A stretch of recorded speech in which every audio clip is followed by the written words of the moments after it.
Wheelchair पर बैठे हुए लेकिन हारों से लदे हुए और चेहरे पर मुस्कान लिए हुए ये सिरसा के पवन शर्मा हैं। ये अपने घर पर आए हैं और घर पर किस तरह से स्वागत सत्कार उनका हो रहा है आपको अगले दृश्यों में दिखाने वाले हैं। उनकी माँ जैसे बलाएं ले रही है, दुआएं दे रही है, बहुत ही स्नेह के साथ उसको अपने घर के अंदर प्रवेश करवा रही है।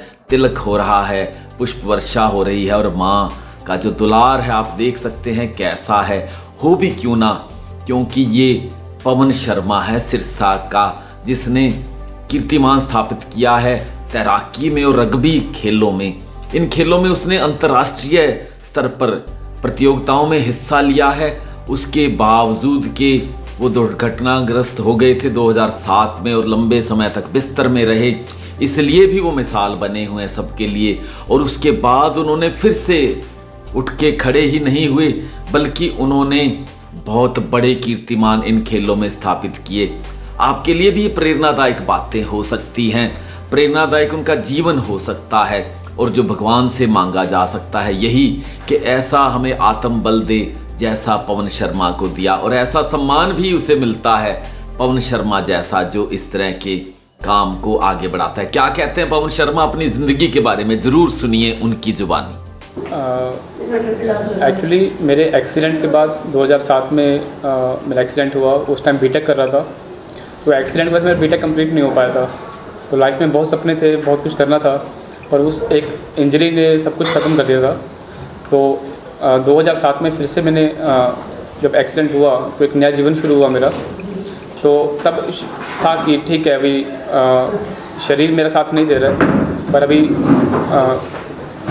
इच्छा बहुत है मन में, कुछ करना है, कुछ कर सकता हूँ। अभी भी शरीर साथ नहीं दे रहा, कोई बात नहीं है, परिवार साथ है, दोस्त साथ है, कुछ करने की इच्छा है। तो मैंने कोशिश किया वहाँ से शुरू।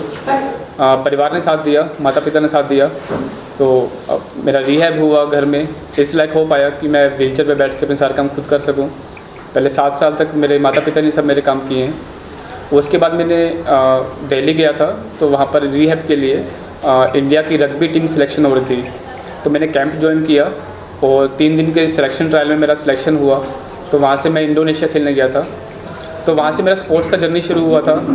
तो धीरे धीरे मैं आगे बढ़ता गया। मैं 3 इंटरनेशनल टूर्नामेंट खेल कर आया, सबके लिए सिलेक्शन हुआ मेरा, फिर खेल कर आया। उसके बाद फिर मैं नेशनल के लिए ट्रायल दिया, तो नेशनल में भी सिलेक्शन हुआ। अभी हरियाणा के लिए एक गोल्ड और एक ब्राउन्स रग्बी व्हीलचेयर में भी हमने जीते हैं। और अभी स्विमिंग कंपटीशन में बेंगलोर में अभी 3 गोल्ड जीत कर आया हूँ मैं। आपकी लाइफ में इतनी बड़ी ट्रेजेडी हुई, फिर आपको कैसे इंस्पिरेशन मिली आगे बढ़ने के लिए कि बंदा डीमोटिवेट हो जाता है, फिर आप मोटिवेट कैसे हुए? देखिए, मेरा मानना है मोटिवेशन खुद से निकलती होती है। हमें कोई इंस्पायर कर देता है, पर वो कुछ समय के लिए रहती है। पर जब तक हम अपने अंदर से मोटिवेशन नहीं निकालेंगे, अपनी विल पावर को स्ट्रॉन्ग नहीं करेंगे, तब तक हम आगे नहीं बढ़ सकते। तो मेरी अंदर ही मोटिवेशन, खुद को मोटिवेट किया। मेरे पेरेंट्स ने, मेरे ब्रदर ने, सब ने मुझे मोटिवेट किया और पूरा सपोर्ट किया। तो उनके सपोर्ट में ही मेरी मोटिवेशन था और मैं आगे बढ़ता गया। क्या टीचर के रूप में भी कोई गाइडेंस अच्छी मिली आपको, अच्छा सहयोग मिला? टीचर, मेरे माता पिता मेरे टीचर हैं और सब दोस्त हैं मेरे। भैया आए हुए हैं, इन्होंने भी बहुत गाइड किया मेरे को। मेरे टूर्नामेंट जाने से पहले मेरे पास मिलने आए थे। उस टाइम कुछ नहीं कर रहा था, लॉकडाउन की वजह से काफ़ी मायूस था।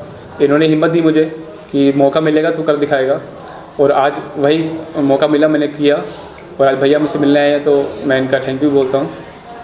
यूथ को क्या संदेश देना चाहेंगे? यूथ संदेश सिर्फ एक ही है कि हिम्मत नहीं हारनी है।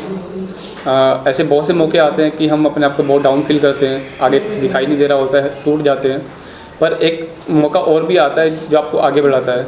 अपने आप को प्रिपेयर करो उस मौके के लिए, आपको पता नहीं लगेगा कि मौका कब आ गया है, और जब मौका आएगा आपकी सारी मेहनत का फल में आपको मिलेगा। पवन शर्मा को दुआएं देने और बधाई देने के लिए कांग्रेस के वरिष्ठ नेता नवीन केडिया भी पहुंचे हैं। वो भी इस पल का आनंद ले रहे हैं और कुछ कह रहे हैं उनके बारे में। मैं तो केवल एक ही बात कहना चाहूँगा युवाओं को कि हमारे छोटे भाई की ओर देख करके कि एक नौजवान 2007 के अंदर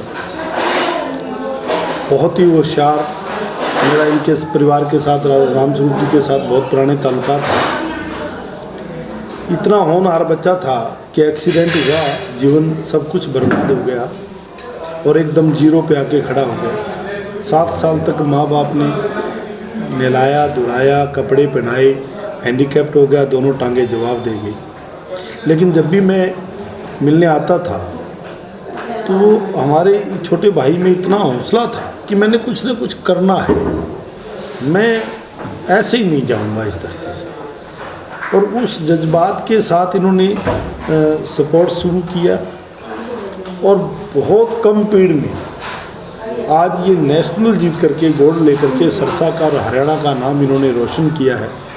और मैं स्पेशली आज जैसे मुझे पता लगा कि हमारे छोटे भाई ने 3 मेडल गोल्ड जीते, हरियाणा का रग्बी गेम के अंदर भी गोल्ड और कांस्य जीता, और आज तैराकी के अंदर 3 मेडल लेकर के आज नेशनल के अंदर आए हैं। और मुझे पूरा विश्वास है एक दिन हमारा छोटा भाई जिस लगन और मेहनत के साथ आगे बढ़ रहा है, यह ओलंपिक भी एक दिन जीत करके सिरसा का नाम रोशन करेगा, हरियाणा का नाम रोशन करेगा।